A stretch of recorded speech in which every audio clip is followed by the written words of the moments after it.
बहुत बहुत धन्यवाद। आवाज दो, आवाज दो, शिक्षक एकता, शिक्षक एकता। साथियों, आज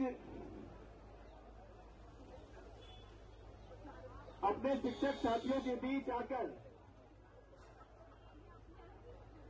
जो अपने साथियों से मैं बात कर रहा था, मुझे इस बात का दुख हो रहा है, इस बात की पीड़ा हो रही है, जो सरकार आप चुनते हैं, जिनको आप कुर्सियां सौंपते हैं, जो आपकी बदौलत विधायक बनते हैं, मंत्री बनते हैं, मुख्यमंत्री बनते हैं, सांसद बनते हैं, राज्यसभा पहुंचते हैं, आपकी वोट की ताकत की वजह से जो लोग आज पदों पर हैं, आखिर उनको ये बात समझ में क्यों नहीं आ रही है? वो लोग इस बात को क्यों नहीं समझ रहे हैं कि हमारे शिक्षक साथी इतने लंबे समय से अपनी जायज मांगों के लिए संघर्ष कर रहे हैं। मैंने आप लोगों का संघर्ष देखा है, और जहां भी हमारे शिक्षक साथी आंदोलन करते हैं अपनी मांगों को लेकर, हम हमेशा उनके साथ कंधे से कंधा मिलाकर खड़ा रहते हैं। आज भी हम आप लोगों के बीच में आए हैं, आगे भी रहेंगे। लेकिन मैं एक बात आप लोगों से कहना चाहता हूं, इतने साल हो गए हैं, आप सड़कों पर लड़ रहे हैं, चिल्ला रहे हैं, हम किससे बात कर रहे हैं? हम किससे मांग रहे हैं? जिस सरकार को हम लोग चुन रहे हैं, क्या वो वास्तव में हमारी बातें सुन रहे हैं? इस बात को भी गंभीरता से सोचना होगा। आज आप देखिए, एक जो आईएएस अधिकारी होता है, वो किसी जिले में डीएम बनता है, पहले सीडीओ बनता है किसी बड़े जिले में, सीडीओ बनने के बाद डीएम बनता है, डीएम बनने के बाद तमाम तरह से पदोन्नति होती है, कमिश्नर बनते हैं, मुख्य सचिव बनते हैं, कैबिनेट सचिव तो पहुंच जाते हैं। एक आईपीएस अधिकारी राज्य में पुलिस महानिदेशक तक पहुंच जाता है, एक डॉक्टर सीएमओ बन जाता है, और भी न जाने कितने डिपार्टमेंट ऐसे हैं जहां पदोन्नति से लगातार उन्नति होती है कर्मचारी की, अधिकारी की। लेकिन एकमात्र राजकीय शिक्षक संगठन के हमारे साथी, शिक्षक साथी, पदोन्नति नहीं हो रही है। इतना समय हो गया है, हमारे स्कूलों में प्रधानाध्यापक के पद खाली चल रहे हैं, शिक्षा व्यवस्था चौपट हो गई है, प्रधानाचार्य नहीं है। पूरे प्रदेश में मैं देख रहा था 1385 प्रधानाचार्य के पद हैं, उसमें से 1180 पद खाली चल रहे हैं। प्रधानाध्यापक के 910 पदों में से 830 पद खाली चल रहे हैं। प्रवक्ता के, सहायक अध्यापक के 9000 से अधिक पद खाली चल रहे हैं। आखिर सरकार चाहती क्या है? क्यों नहीं पदोन्नति दी जा रही है? क्यों नहीं सोचा जा रहा है शिक्षकों के बारे में? आखिर इसके पीछे कारण क्या है? आखिर बार बार कोर्ट की बात क्यों कह दी जाती है? कोर्ट में मामला चल रहा है तो सरकार की क्या जिम्मेदारी बनती है? तो मैं समझता हूं सरकार इस मामले को लटका रहे हैं।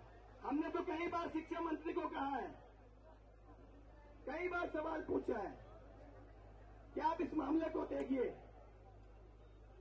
शिक्षक सड़कों पर हैं और शिक्षकों की बदौलत हमारे स्कूल चलते हैं, हमारे बच्चों का भविष्य बनता है, हमारे समाज का बेहतर निर्माण होता है। वो इस तरह सड़कों पर रहेंगे, कैसे हमारा भविष्य बनेगा? इस बात को गंभीरता से समझने की आवश्यकता है। मैं देख रहा हूं हमारे कई शिक्षक हैं जो सेवानिवृत्त होने जा रहे हैं। बहुत सारे हमारे बीच में आए हैं जो अब 60 साल की उम्र उनकी होने जा रही है, पदोन्नति नहीं मिली। अब कह रहे हैं सीधी भर्ती से पदोन्नति होगी। क्या इस उम्र में जो व्यक्ति अब 58 साल के, 56 साल के, 55 साल के हो गए हैं, वो एग्जाम पास करके अब अध्यापक प्रधानाचार्य बनेंगे। ये बात सोचने वाली बात है। इस बात का विरोध होना चाहिए। आप संघर्ष कर रहे हैं, लंबे समय से लड़ रहे हैं, आप अपने आप को कमजोर मत समझिए। जितनी भी ताकतें हैं जो हम लोग संघर्ष कर रहे हैं सड़कों पर, आपके साथ इस लड़ाई में मजबूती के साथ खड़े रहेंगे, हमेशा खड़े रहेंगे। शिक्षक एकता जिंदाबाद जिंदाबाद जिंदाबाद, शिक्षक एकता जिंदाबाद जिंदाबाद जिंदाबाद। साथियों, मैं एक बात आप लोगों से और कहना चाहता हूं, और मैं समझता हूं आप उस बात को समझेंगे भी। सरकार एक बहुत बड़ी साजिश करने जा रही है। आने वाले समय में आप इस बात को महसूस करेंगे और इस बात को समझेंगे। आपके बच्चे, अगर आप सोचते हैं कि वो कभी टीचर बनेंगे, शिक्षक बनेंगे, तो ये भूल जाइए। सरकार अब सारे स्कूल, जितने भी सरकारी स्कूल हैं, उनको बंद करने की सरकार ने साजिश कर दी है। क्लस्टर योजना सरकार ने शुरू कर दी है।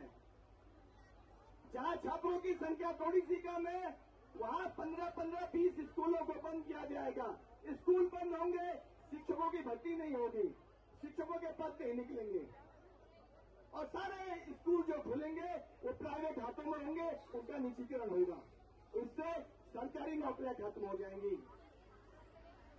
ये भी एक हमारे सामने संकट है। आप देख रहे होंगे बहुत सारे ऐसे विभाग हैं जहां आउटसोर्सिंग से भर्ती हो रही है, वहां सरकारी पद खत्म हो गए हैं। सारे पद सरकारी खाली चल रहे हैं, लेकिन भर्ती नहीं हो रही है। आउटसोर्सिंग से वहां पर भर्तियां की जा रही हैं, और कौन वो लोग भर्ती हो रहे हैं वो भी हम सबके सामने है। ये एक बड़ा संकट है जो आज हम आप लोगों के सामने कह रहे हैं। आने वाले समय में एलटी, सहायक अध्यापक हो या प्रवक्ता हो, इन पदों पर कोई भर्तियां सीधे आउटसोर्सिंग से होंगी, कोई एग्जाम नहीं होगा। आउटसोर्सिंग से कोई भी व्यक्ति नौकरी करेगा, और स्कूल बंद होंगे, सारे निजीकरण होगा। सरकारी स्कूलों में टीचरों की कोई भी वैल्यू नहीं होगी। इस बात को हमें समझना होगा। आपका लंबा संघर्ष है। मैं आप लोगों में से बहुत सारे साथियों को जानता हूं। हम लोग लंबे समय से पूरे प्रदेश में संघर्ष कर रहे हैं, लोगों को जागरूक कर रहे हैं, उन्हें बता रहे हैं। अंत में एक बात और कहूंगा, एकता के बलबूते हम कोई भी लड़ाई जीत सकते हैं। सरकार आपके बीच फूट डालने की पूरी कोशिश करेगी, आपके संगठन में दरार पैदा करने की सरकार पूरी कोशिश करेगी, लेकिन आपको बटना नहीं है। एक होकर अपनी मांगों को लेकर लड़ना है, संघर्ष करना है, तभी जाकर तभी सरकार पर दबाव बनेगा और आपकी मांगें सरकार को माननी पड़ेगी। अगर हम लोग आपस में बटेंगे, आपस में लड़ेंगे, इस सरकार समझ जाएगी कि शिक्षक एक नहीं है, इसका फायदा उठाओ। सरकार को ये मौका नहीं देना है, पूरी ताकत से लड़ना है।